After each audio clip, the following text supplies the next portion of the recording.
Hello, everyone. Welcome back to the Feyenoord Podcast. I am your host, Adrian Trito, and let's get right into it. Okay, guys, so this is basically a couple hours after the defeat against Feyenoord. I also want to apologize for being away for a couple weeks. I was recently sick, and I also started a new job at the same time, and it's going to take up a lot of my time, obviously, doing this job. But I also want to keep doing this great podcast and continuing it, and also continuing what I'm doing on the website and give my honest opinions and thoughts about Lazio. So that's why I've been away, and I hope everything's good with you guys and that we can continue on and keep discussing about our favorite Capital Line club. So, let's talk about the game. We just lost to Feyenoord 3-1. It was a very, how I put it, was a game which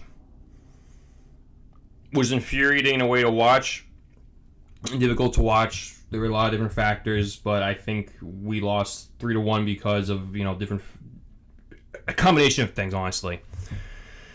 I think Maurizio Sarri got the lineup wrong. I also think that we were overwhelmed with how we're being pressed, how we're being attacked, we were getting fouled a lot, we were being pushed, shoved, everything in between. And, Feyenoord came out with the intensity, their fans came out with the intensity, and we just got beat 3-1. Here's the thing. I think Lazio Sarri didn't start with the correct lineup. I get why he's put some players in because he's trying to rest them after what happened in Sassuolo. Then we have an important game coming up against Fiorentina. I also have to say, how I put this, I won't pick on the guy, but I think Nico Casale needs to sit on the bench for a little bit, and I don't think it's because he's a bad player. We know he's not a bad player. It's not that at all. I think the problem with him is that he was struggling before even the scandal happened, where he was accused of being in a betting scandal. If you don't know what's going on, a lot of young Italian players have been betting on games illegally recently, or supposedly, at least. I'm not going to get too much into it because I don't know exactly the full details in terms of, we don't even know the full details completely, but we do know there was betting involved. Some of the players were betting, and Casale was accused of it, and he was wrongly accused of it, and you can see it affected him today, despite him already having struggled previously. In the first goal, he unfortunately gave the ball away in a very bad position, and then, Jimenez, the striker of Feyenoord, just posted up against him and turned him, and then he just shot and scored.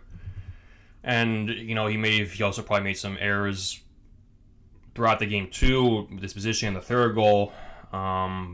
You're just wondering why it wasn't just him, too, but why the defense wasn't following their men, because Provedel made a very good save, and then Jimenez was right there to poach the ball and score right away. So, there is that, too.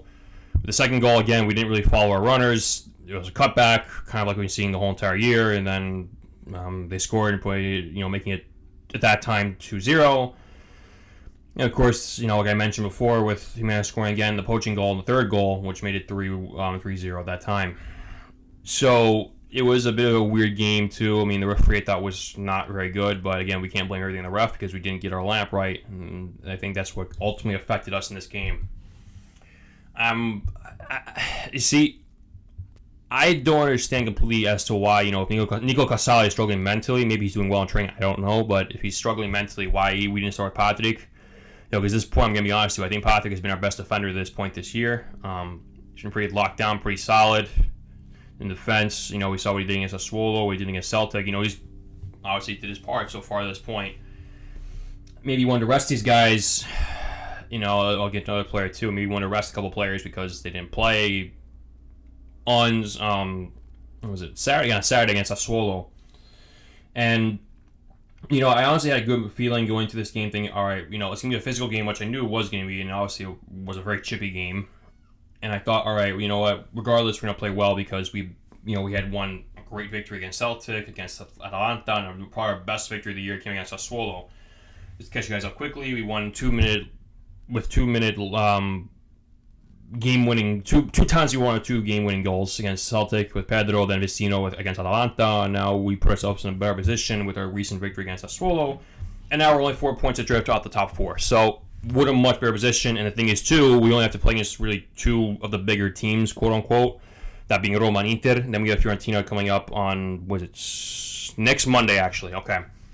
We have them against next Monday, and yeah, so basically, we're still in a good spot, honestly, in the league. We're going to, build some momentum up after these victories, but today was kind of a one-off thing. I think Maurizio Sarri got the lineup wrong. I think he should have gone Patrick instead in the back next to Romagnoli. I think he should have gone with Guendouzi because Guendouzi, once he came into the game today, stabilized the midfield. He was, playing well, those tight areas. He's a very good very good in the pressure, basically, very good in the press. And he's very good at breaking the press, and he's also very strong in the tackle and aggressive, and that's something we kind of were missing today. And, they were all over us pretty much. It's like a swarm of beasts. That's the best way to put it. And, I think that's something we need to consider. Also, I think Ciro Immobile didn't get much service again today. It was not completely his fault. But I think, personally, we probably need to consider putting Immobile on the bench for a little bit, honestly. Not because he's playing bad, but because I think I think we should start him on the bench, but he should come in later in the game when defenders are already tired, and then he can just get, let's say, easier goals in theory. Because we do that and we can build his confidence back up, then hopefully the old Chiro will show up again. And that's what we need. Just to rebuild his confidence. Kind of the same with Casale. I think he needs to stay on the bench for a little bit, to rebuild his confidence overall. Because he is struggling right now with making some very uncharacteristic errors this year. And, the other thing too, I'm a little bit surprised they didn't bring Isaacson in, considering we needed a fast winger to go past their defenders. They couldn't shoot. So that didn't happen. And then also, I'm just thinking about it too. Pedro, I think, came in and really made an impact. Luis Alberto was kind of shut down today because he was getting swarmed every time he got the ball. So it was a tricky game for our top players. So, despite this defeat, I'm not in panic mode in any way, shape, or form. I think it was more of a one-off thing, if I'm being completely honest with you. Let's be honest, guys. Look, we played against some very tough teams at the beginning of the year already. We still have a tough stretch coming up with Fiorentina, which is ahead of us in the league, and we need to get these points and make up ground. But good news is we play them at home. And then we play Bologna away, which is actually also they're ahead of us too. And then also we play we play the Derby, and then we have the Feyenoord game where I think it's inverted one way or the other. So we have a couple of tough games coming up before the international break, but here's the good news. The other teams in the Serie A in particular have to play the tough teams. In the Champions League, we play the next two games at home against Feyenoord and Celtic. So these are games we should win, guys. Let's think about it, because let's just be honest. We play against Fiorentina at home, Bologna away, Roma at home, Feyenoord at home. So that's the next three games we play at home. And those are games we need to win, and we should win in Bologna too.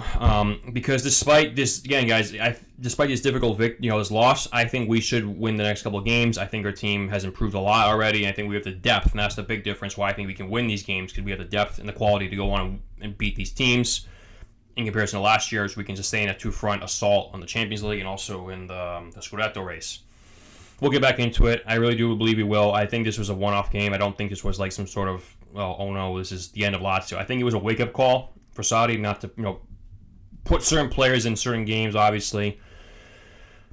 And overall, I think it was a wake-up call for the team, realizing that, if we're gonna get pressed, we need to play the same kind of intensity. And that was something I was looking at before with Sakani. He said we didn't play with the personality we needed to in this game, basically. So, again, it's a learning moment, and a moment which I would not panic, because we still have two games to play at home. And then, we were very fortunate we played these next two games at home, because that's going to help us a lot, playing in front of our home field, in front of our fans, in front of the Curva Nord. We saw how much extra difference that made today against Feyenoord. Obviously, their stadium was electric today. And, I think overall, Lazio is going to come back. We're going to get some points. It just Gente was a hiccup more so than anything else, and more of a just picking the wrong players on Sarri's behalf. And honestly, I really wouldn't be in panic mode right now. I know it was a really nasty defeat, I would say, but overall, there's more good signs based on the track record of the past three games than there is bad signs. So overall, I think Lazio's still in a good spot. I think we're going to rebuild momentum. I think we can make this a learning moment and go forward from there. So, I'll try to be there after the game against Fiorentina on Monday. If I'm not, there'll be probably another video or another article coming up. But until then, the Curva Nord's out. See you guys later.